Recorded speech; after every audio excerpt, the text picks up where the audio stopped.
Austin from creationist.com, and I'm here to show you what you should have in your basic first aid kit at home. Everything here you can find in a drugstore, except for this bag here. I believe I found that online. I have 5 years experience as an EMT, and I chose all this stuff for my first aid kit at home, but everything here you should be able to use yourself. Rule number 1, if you don't know how to use it, don't have it, because chances are you'll use it wrong. So, first things first that everyone should have, and you should have lots of them, Band-Aids. Lots and lots of Band-Aids of all different sizes and shapes. Little ones, big ones, you never know. So, you should have those, especially if you have kids. The more the merrier. In fact, I have a huge pocket over here that's just filled with Band-Aids. Next, you should have alcohol wipes and antibiotic ointment to apply to clean the wound and to keep it clean. You should never use hydrogen peroxide. That actually counteracts the healing process. It will eat away at new skin, and you don't want that. That would be the opposite of our goal here. Next, for bandages, you should have 4x4s, 2x2s, and an eye bandage, although you don't really need that. A rolled up 4x4 would work in place of that. And then, of course, how are you going to hold those in place? Tape. You need some tape. Next, it's good to have scissors with you. These are trauma shears. You don't actually need to have trauma shears. Regular scissors, any home-bind scissors, anything you want would work. Also, gloves. You don't want to be touching someone else's blood, so gloves come in handy. Then you want flexible dressing. This stuff just rolls around. You can pack on the gauze here, the bigger bandages I have over here, which I'll get to in a minute. You just wrap it right around, it'll help keep it on, and this will also absorb some blood. Here's the same thing, it's just a bigger one. Here's the same thing, it's just a smaller one. This would be good for like a finger or something. So I'll get into these now. These are trauma dressings. This is for something a little bit more major bleeding. Something that you're not going to be able to control this at home, so you are going to want to call 911. But this will help slow it down.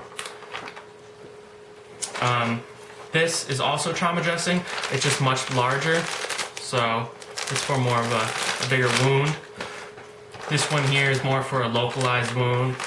Maybe cut an artery or something, you never know. Again, this would be good to wrap with this. A thermometer. It's always good to have a thermometer. And then triangle bandages. And since we're talking about triangle bandages, a splint. This is called a SAM splint. It is perfect for a first aid kit because it is small. It wraps right up. It goes into any shape you need. And again, if you are using a splint, that is something you cannot handle with at home. You need to go to the hospital. So the splint and the triangle bandages. You can also use these type of bandages if you need to. These, I believe, are meant for sprains, but they're still good to have. Next, tongue depressors. These right here are actually popsicle sticks that I bought from a craft store. They work perfect for finger splints, and they're good to have. And it's also good to have one tongue depressor. Also, it's good to have if you are trained in CPR, it is good to have a CPR mask, because you don't want to be touching someone else's lips if you don't know who they are. Finally, burn dressings. Burns can be one of the worst type of wounds because they are quite painful. And you don't want to stick a regular gauze pad necessarily to a burn. Chances are it'll stick to the wound. So this right here will help cool the wound and nothing will stick. Something I don't have pictured here, it's also nice to have ice packs, instant ice packs, or I believe they're called chemical ice packs. There's a little ball on them, you just pop it and shake it and it's cold. Last but not least, you should have a bag to store it in. Oh, I forgot this. Eye wash. It's good to have eye wash.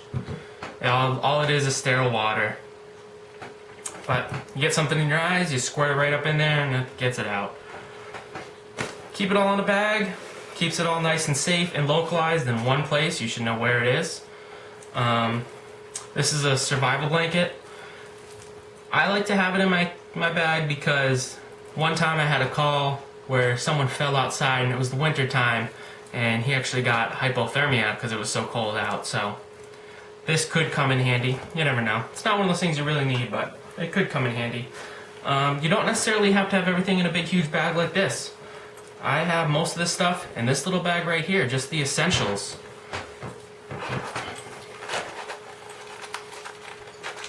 I got Band-Aids, alcohol wipes, gloves, trauma dressing, a little 2x2 there, and that's basically all you need.